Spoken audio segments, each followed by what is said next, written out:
аз 1 январи соли 2025 шаҳрвандои зери назорат гирифтор шудагӣ ҳастанд. дар бораи амнистия ҳам мегуфтем. то 5 феврала мушкилиҳо ки бартараф нашиданд боз депортатсия мекунанд. салом тамошобинони барномаҳои Somoniyon TJ. як ахбороти нав ба маълумоти шумо мерасонем. ҳатман дар видео лайк монен ва бо диққат тамошо кунен. ба муҳоҷирон чӣ муҳлат доданд дар ҳамин бора суҳбат мекунем ва тағйироту иловаҳо дар мавзӯи чорни спискаи Россия мешавад.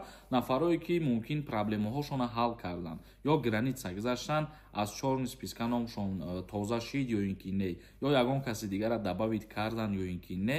барои ҳамин чиза фаҳмидан шумо метавонед ки дар рақамҳои WhatsApp бинависонед ва маълумот бигиред. барои ихроҷ омода шавед, гуфт Федератсияи Русия. барои муҳоҷирони ғайриқонунӣ тарки Русия муҳлат доданд. Владимир Путин, президенти Федератсияи Русия, фармоне имзо кард ки мувофиқи он муҳоҷироне ки дар ҳудуди ин кишвар ғайриқонунӣ қарор доранд, уҳдадоранд то 3 апрели соли 2025 вазъи ҳуқуқии худро танзим кунанд ё Русияро тарк намоянд. истисно танҳо барои шахсоне ки ба вазорати дифои ин кишвар шартномаи хидматии ҳарбӣ бастанд.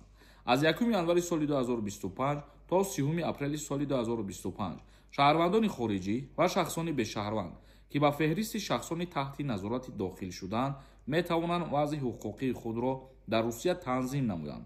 дар асоси фармон бар ин онҳо ё кишварро тарк мекунанд ва ё ҳадафи вуруди худро тағйир медиҳанд. то моҳи октябри соли 2024 ба феҳристи шахсони таҳти назорат зиёда аз 120 000 шаҳрвандони ҷумҳурии Тоҷикистон шомил шуда буданд.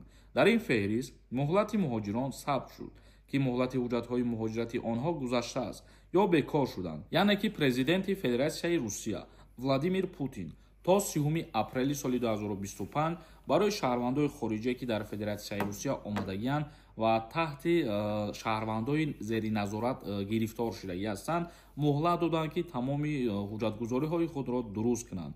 вагарна дар ҳолати накардан аз Федератсияи Русия гуфтанд ки ихроҷ карда мешаванд. яъне нафарҳое ки беҳуҷҷат гаштагиянд, беҳуҷҷат кору фаъолият кардагиянд зарур меояд ки аз Федератсияи Русия ба хоҳиши худ бароянд. ин буд аввалин фармон дар соли 2025 оиди муҳоҷирони корӣ дар Федератсияи Русия. комментарияҳои шуморо хонда ба саволҳо ҷавоб мегардонем. ягон нафари шумо границаи Қазоқистон сафар кардан бихоҳед, одамои боваринок ва одамои дилпур аз дари хонатон шуморо омада мегиранд, мебаранд. муроҷиат кунед, рақамашон мебирояд. Юсуфҷон нависонда. дар бораи амнистия ҳам мегуфтем.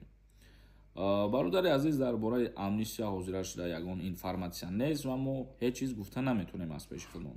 як нафари дигар нависонда: ассалому алайкум ака Созен. Россия виза қатъӣ нашида ҳоли? Жду ответ, илтимос.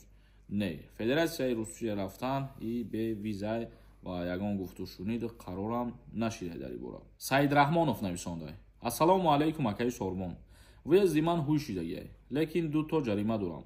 баъд аз соли нав мерам ва Москва. ягон проблема мешавад?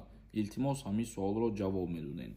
ҳамин ҷаримаҳоро метавонем пардохт бикунем, чунки вақте ки шумо Федератсияи Русия мерин, одамое ки ҷарима доранд пардохт кардагӣ нестанд, одамое ки ягон қонуншикании маъмури дигар кардагиянд, номшон дар чорни спискаи Россия ворид мешавад ва дар чорни списка ки ворид шида номи шаҳрвандагар то 5 феврала мушкилиҳо ки бартараф нашиданд боз депортатсия мекунанд. як нафари дигар нависонда: ассалому алайкум ака. 2 январ хона бурем. ба бистима бигардем дар аэропорт. чӣ хеле документом ҳама 100%.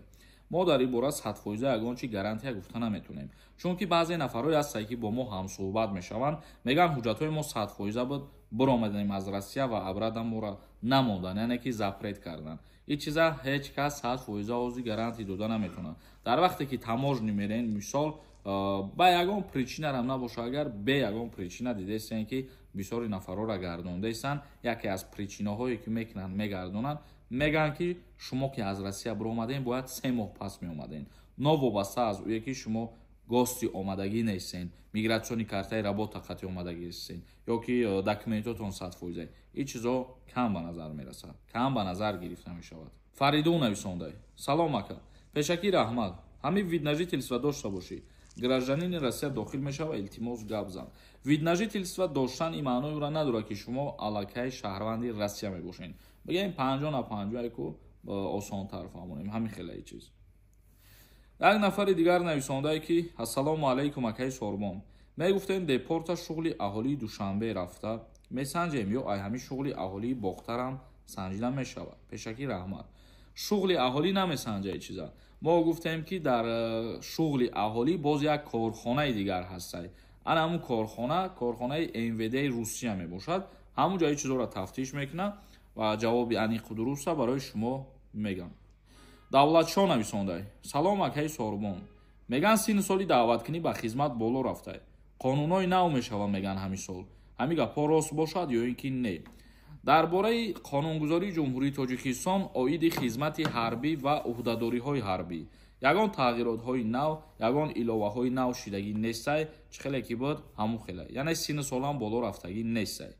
бародарони азиз ва гиромӣ қадр, то барномаҳои дигар, худованд ҳамаи мову шуморо нигаҳбон бошад.